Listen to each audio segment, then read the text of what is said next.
Hey, 8th grade, Mrs. Linder here with an explanation for week 1. Every Monday, we teachers are going to send you guys lesson plans that look a lot like this. So for me, you're going to have something for reading, writing, grammar, and spelling each week. For us, we are going to wrap up Code Talker in a unique way, meaning we're not going to finish the book.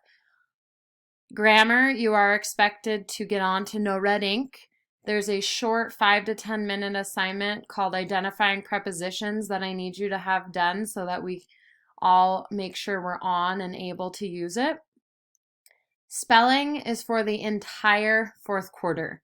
So on vocabulary.com, I've assigned you a list called 100 words every middle schooler should know. We're going to do a variety of activities for the one list. So don't think, oh my gosh, this first week I need to learn 100 words. No, you're just practicing them, and then as we go, we'll have new and different assignments that go along with that same list. So unfortunately, Code Talker is going to be really difficult for us to finish without books. If you are curious, I know right now Audible is doing free books, so you could check it out. There are people who read it on YouTube. I know I told you guys there was a teacher who was awesome who read it, and her videos must have gotten deleted because I went to find them to see if I could share them with you, and the only people I could find reading them were not the best, but they would work. For our purposes today, I went to the back of the book, and there's a little epilogue by the author, and I want to read to you one part. There's still a lot of history in this story, and I've done my best to keep it accurate. Even though my main character and narrator is fictitious, I haven't invented events. Everything that happened in Ned Begay happened to real Navajo people, including the boarding school episodes at the start of the tale. With the exception of some of the white Marines, such as his buddies, Smitty and Georgia Boy, the characters named in the novel are all real people. Their stories have been well documented elsewhere. Whatever I have done, however, this is not my story. It belongs to the Navajo people. Anything that is good in it must be credited to them. I thank them for it.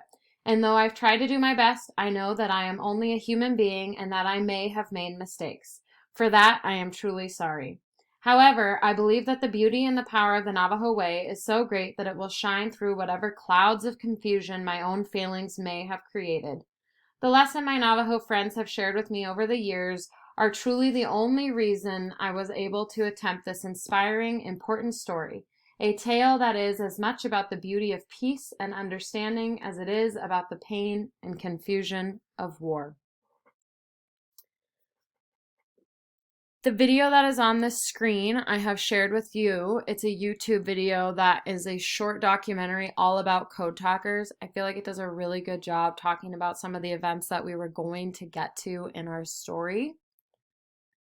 To wrap up our writing assignments for this, I have posted what would have been the last journal. From 1943 to 1969, Navajo Code Talkers, over 400, were not allowed by the military to speak of their role and pride as a code talker in the Marines. The information was classified as top secret. How might daily life, work, and public attitude toward veteran code talkers have been different for them and for their tribe if they had been allowed to speak about their military duties and the role they played in World War II? I'm going to give you guys this as an assignment, and each of you are going to get your own copy. So you are able just to press enter and type the 4 to 6 sentences below. It shows me your name when you turn it back in. If you're not able to type, no big deal. You could handwrite it, take a picture of it, send it to me. If you're having a difficult time with the process of sending pictures and taking pictures and sending them to me, we can talk on a one-to-one basis. There is some possibility that we can use the mail or that you are able to drop it off at school. But again, that is only a one-on-one basis. I need to talk to you if you're having problems. This is my screen, so it's going to look a little bit different, and obviously I haven't posted the link to the video because I'm still making it, but this is what the assignment will look like. So it says, listen to my video, watch the YouTube video, and complete the writing assignment. There is a way for you to turn it in. I'll show you that screen.